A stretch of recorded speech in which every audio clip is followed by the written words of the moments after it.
Okay, I'm laying in bed and it's after 11 p.m. on the 26th of August 2026. And here's what I'm thinking about. When I was a senior in high school,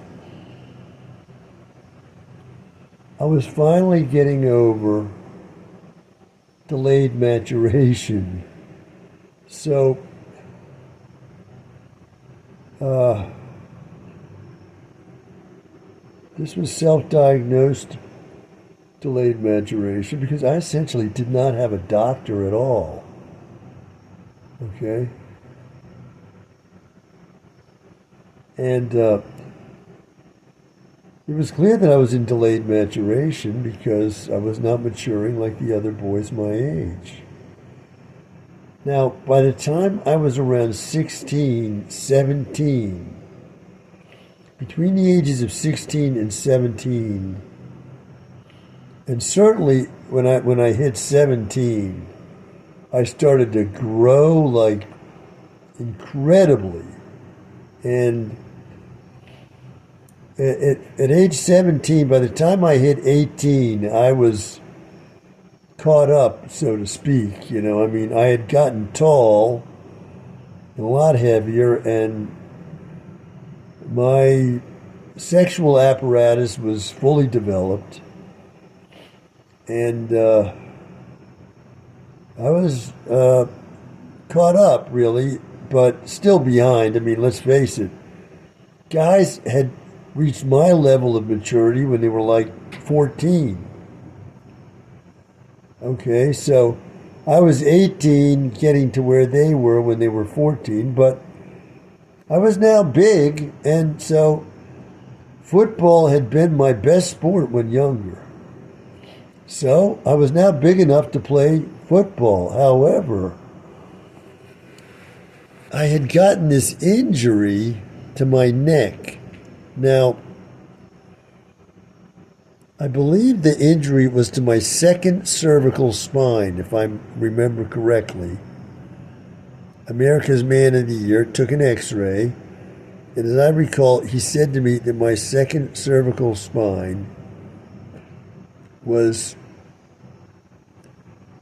I don't know, am I using the right language to say that the vertebrae were like closed? There was no gap between the vertebrae the way there should have been. That the vertebrae were like crushed together. So that the least bit of pressure on my neck could pinch the nerve that ran in between those vertebrae. This is the best I can do at explaining the anatomy without knowing much of what I'm talking about. I think I've got the principle right of what I'm saying, but I'm sure that the accuracy of my wording for this is not up to what a doctor would say if a doctor were explaining.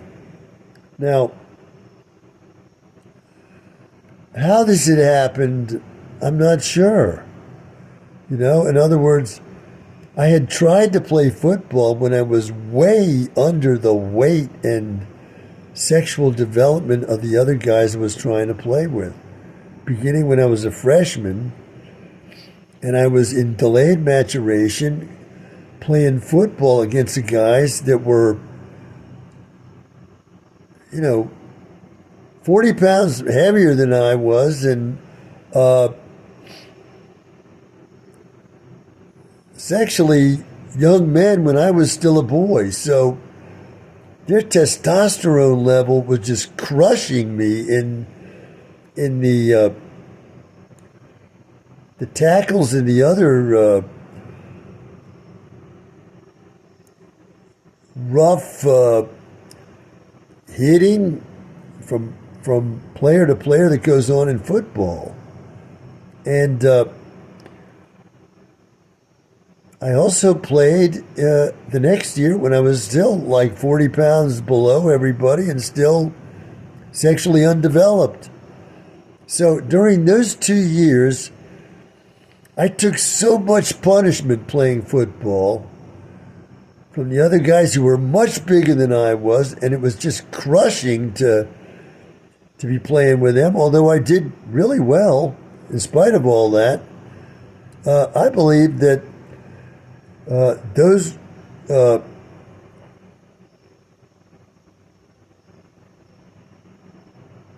crushing tackles and hits that I took possibly caused that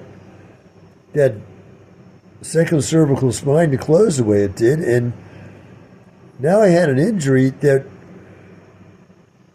made it impossible for me to play football at all.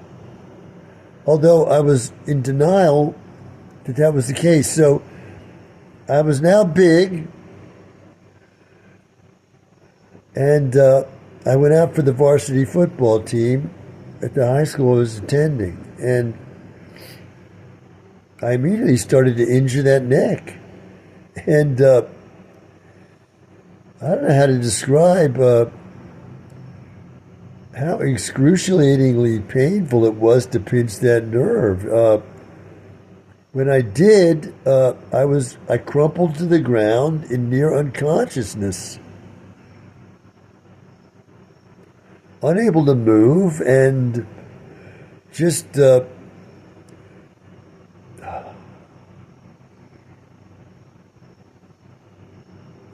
don't want to be more descriptive, because later in life I got what I'm saying is a shot of radiation poisoning, and that pain also was excruciating. So I feel like some folks would think I'm exaggerating, or I'm some kind of liar, that I had so much experience with pain in my life.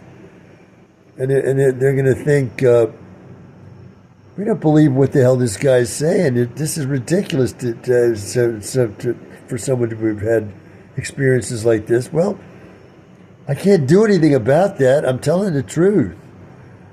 So yeah, when I pinched the nerve in my neck in football, I'd be reduced to agony for like 2 or 3 minutes. That long, I'd be crumpled to the ground in near unconsciousness, screaming in agony from the pain of pinching that nerve. Well, I still tried to play, so I was like pinching that thing almost every day in practice. Okay? And still, trying to go on. And, well, what I was thinking about was, I'm laying here, was how when I was out there, and I'd been getting hurt like this repeatedly.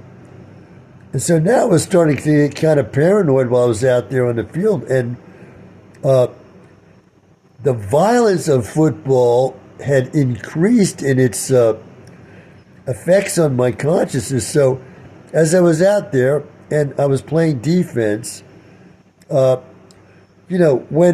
like a runner from the offense came blasting through, and some like linebacker hit the guy head on, and there's this smack from the crunch of their bones and their padding at the impact of the collision, right? I was starting to get fearful as I was out there, that I was in the midst of such violence, which was possibly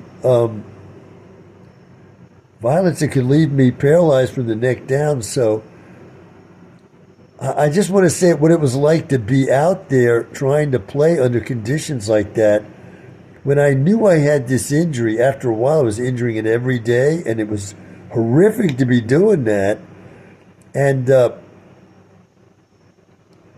toward the end there, it was getting very scary to be out there, so that finally I just decided I cannot play. I cannot play this game because of this injury. I'm big enough, but I can't play because of the injury. Now, I want to say now that when I was 28, I was given this shot in this bizarre involuntary commitment where I was arrested out of the blue, like a dissident in the former Soviet Union. and taken off to Siberia of the American mental prison system, where I've been ever since. And although I'm a fugitive from that system, I am a fugitive from the system, so I'm still in the fight of escaping America's mental prison system, Siberia. And, well, this shot that I got, and I'm saying it was a murder attempt, was so horrific, okay? It wasn't like 2 or 3 minutes of pain. It was 2 entire years of every waking moment of consciousness. So, ever since I got that shot, I've lived in fear. Now, folks have a hard time understanding that if you're suddenly arrested like that out of the blue, so unjustly, falsely accused, and nearly murdered the way I was, and no one listens or understands across over 40 years, you're going to feel fine about all that? That you're safe and America's everything is supposed to be? No, you're not going to feel that way. And I haven't. So I'm saying the way I felt out on that football field after a while when I knew, I finally decided, look, I cannot play with his injury. I thought I might be able to. I can't. So I was out there and I had to make the decision. Look, I gotta stop coming out and playing football. It's over. I gotta tell the coach I can't play. And I did. Now, as far as being here in the United States, where these injustices have wrecked my life over 40 years, and as I say, kicking the thing off was this shot of what I suspect to have been radiation poisoning, because I can't see any other explanation for how this pain would have gone on unremittingly the way it did for almost 2 years, unless it was like you're talking about a half-life reaction that needed 2 years to complete itself. And I don't see any other kind of chemical reaction that it could have lasted 2 years. So, as anyone might tell from the way I'm talking, I'm no expert on such matters, and my understanding is very limited, and I haven't done almost any research into this area at all. One of the reasons being I'm afraid to.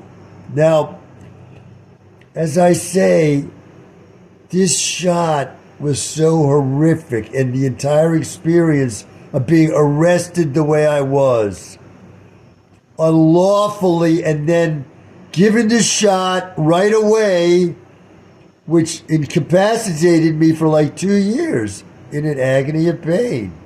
So by the time I got over it, my reputation had been destroyed, my life had been destroyed, and now I was living in fear that this had happened to me at all. And I'm still living that way to this moment in my 70s with my life coming to an end. However, I am speaking out at the end here, as I haven't. Why? I've been too afraid to. It's frightening for something like that to happen. It's overwhelmingly frightening to have gotten the shot, to have been arrested the way I was, to have been falsely accused, imprisoned, stigmatized, and the rest of it. It's terrifying for that to have happened. And I've lived in fear for all this time. However, at the end of my life here, I want to speak out. Before I pass away, I'm going to speak out and say this is what happened. Well, that's all from me for now. Bye for now. I want to make this footnote to my attempt to explain how I've lived in fear now for over 40 years in the United States, okay? One of the main reasons I made that recording was to draw a parallel between what's happened now in my attempt to get together with this person I've been calling Bishuasi, and how I was trying to play varsity football after I had gotten through delayed maturation. The parallel that I wanted to draw and didn't draw because I got over emotional at what I was talking about, which sometimes happens to me. The parallel I wanted to draw is that, I was finally big enough to play varsity football, but I had taken such punishment in prior years due to playing when it was not wise for me to be playing. I was playing against guys much bigger than I was, were just pounding me down. Now, I was plenty courageous. I did not lack in courage to be playing up against these much bigger guys. And as I've said in my recordings, the way I remember this experience is to remember how I'd be looking at the oncoming hairy legs of these guys coming at me in football. So I'd be tackling these guys coming straight at me with these hairy legs who outweighed me by 40 pounds and were young men, and I was essentially a boy. So I was getting beaten down on the football field, even though I was able to play. And I did not shy away from these head-on tackles and the other violence of football. I didn't, but I was getting beaten down in the process, and so, finally I had to not play. My junior year, I didn't even think about playing because, by that time I was so far behind I was not going to play. I knew not to play by then. 2 years I tried and I did play, but junior year, no, I didn't even make the attempt. So I'm saying that that pounding I took must have resulted in the crushing together of those vertebrae at my second cervical spine, so that by the time I got bigger and went back out there, I now had this injury. It made it impossible for me to play. I simply could not play now. Now, what I'm saying here is that I'm now somehow becoming noticed in certain ways because I've written many books that I put online. No one would ever publish a word I ever wrote, and I did put my works online, and I've done things. I stayed married for over 30 years. I worked a job to retirement. A lot of so-called normal people do not successfully work a job to retirement.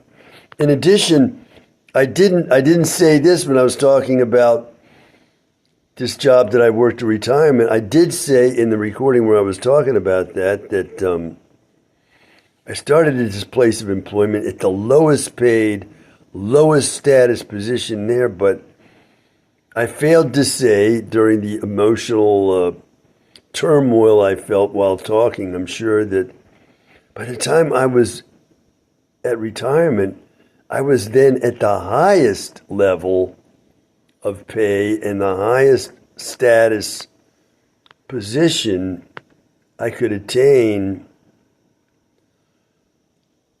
at that place of work in what was called the bargaining unit. Now, I hate to be so technical, I probably shouldn't be, but the bargaining unit was those workers in the labor union at this place of work. the labor union representing those workers. Now, I actually could have gone higher than that bargaining unit, and I was being offered to go higher, but to the position of supervisor, but I turned that down because I didn't want to leave that bargaining unit. I figured the supervisor was somebody who was above the bargaining unit, but now he became what was called an at-will employee. And an at-will employee can be fired for any reason and for no reason. So I didn't want that position. I said, no, I don't want to be supervisor. I want to stay in the bargaining unit. And so I was at the highest level of the bargaining unit. So at that position that I attained, I was still protected by the labor union I was in.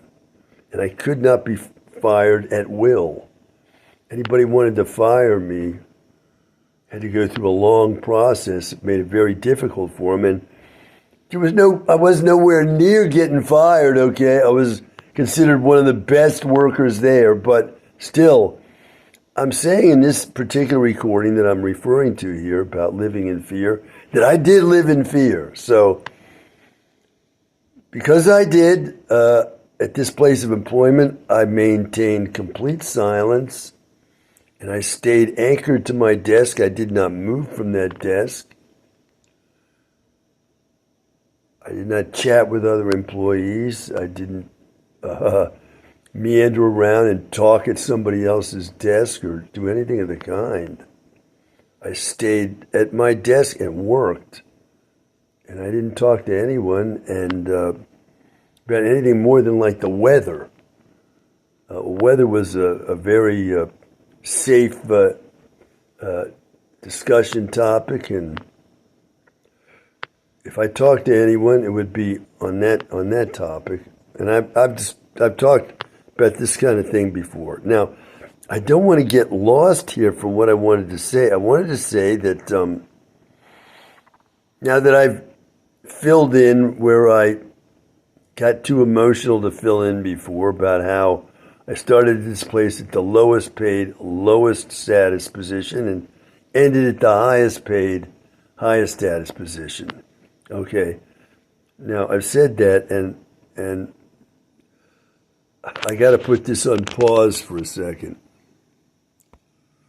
It seems somehow that I become noticed by this wonderful person on the other side of the earth. She somehow became aware of me, and I'm not sure how, but it's like this woman looks to me like a dream come true. So I've been trying to get to her, but I want to say that it looks to me like, not having been able to do that in almost 4 years now, of wanting to and trying to with all my might and it not happening, I'm starting to think, well, here we have a parallel for football, okay? I always wanted a woman as beautiful, accomplished, smart, and desirable as this woman that I've stumbled into now as a senior. Notice, senior in high school, now senior in life. And I'm not able to get to this woman. Why? Well, it could be my fault because I'm not able to do whatever is necessary that guys do in the game of how do you call this? Socializing with women. And I'm not able to do it because I've been injured severely by the shot I got 40 years ago, and the 40 years I've lived in fear and in injustice that have beaten me down across 40 years of my life, beaten me down, humiliated me, and caused me to live in such a way that I've been calling myself Tarzan in comparison to this person. So what I'm saying is this person, highly successful, in the world, and so she's Jane, the person who's lived in civilization, whereas I'm Tarzan. I've been living in the jungle like an ape, like an animal, and so I don't know how to live in her world at all, and so I have not been able to get to this person, possibly because I cannot play football, meaning I cannot play the, I don't know, what do you call this, the game of socializing in the civilized world that I haven't been part of ever since I was nearly murdered at the age of 28. I just cannot play. The best way I can say this is I cannot play football to get to that woman. I can't play. I can't do whatever people think I might be doing to get to her. I simply cannot do those things because, as I say, I'm so fearful and I'm so beaten down, and my habits are such for survival that I've been living like an animal in the jungle of my fear, and struggle to stay safe from what I've been calling the mental prison system and all the false accusations that have been chasing after me for over 40 years that I've been fleeing from and fighting and trying to escape from all this time. So I cannot get to this person in her civilized world. I don't know that world at all. I was also saying that a symbol for her world is like an Uber ride. Somebody who takes Uber cars to ride around. Well, I wouldn't think of doing that. First of all, because of the money involved, and the last I ever took a ride like that was in a taxi, and I don't take taxis because I can't afford them. So whereas a lot of people will pay $40 to go on an Uber ride, I wouldn't think of it. I'm going to pay $2 on the bus or this kind of thing because, to do the kind of things I've done in the jungle I've lived in, I've had to be that careful with my money. I don't have a lot of money, so I buy furniture at Goodwill stores. I've got furniture that I think is beautiful, and you ask me, how much did that cost? $10. Whereas in the upper middle class I grew up in as the son of a doctor, supposedly, furniture didn't cost $10 like that, nor does it cost that in the upper middle class houses of the area where I grew up. People don't live in a house with Goodwill furniture, nor do they wear clothes from Goodwill and Value Village and other thrift stores, where I have a blazer on that cost me $10 at Value Village, but that's now how folks dress in the upper middle class I grew up in. So to keep going in this life that I've been in, this struggle that I've been in, I've had to live this way. And so now I'm brought up to the notice of somebody in the civilized world, to go on with my metaphor, and I simply cannot get to this person because I don't know how to live in that world at all. Whatever world she's in, the world of Uber rides and clothes that don't cost $10 and furniture that doesn't cost $10, whatever world that's in, I do not know that world. I have not been in that world for over 40 years. And as I say, I live in fear within the world I'm in. I live in absolute fear, and I've lived that way for over 40 years. So I'm saying that in this footnote, what I failed to say due to getting over emotional in the recording I just made, I'm saying all I just said. The metaphor is I cannot play football to get to this woman. That seems to be the reason why we're not getting together. And I may have to give up the idea that I'm ever going to get to her because I simply cannot play football.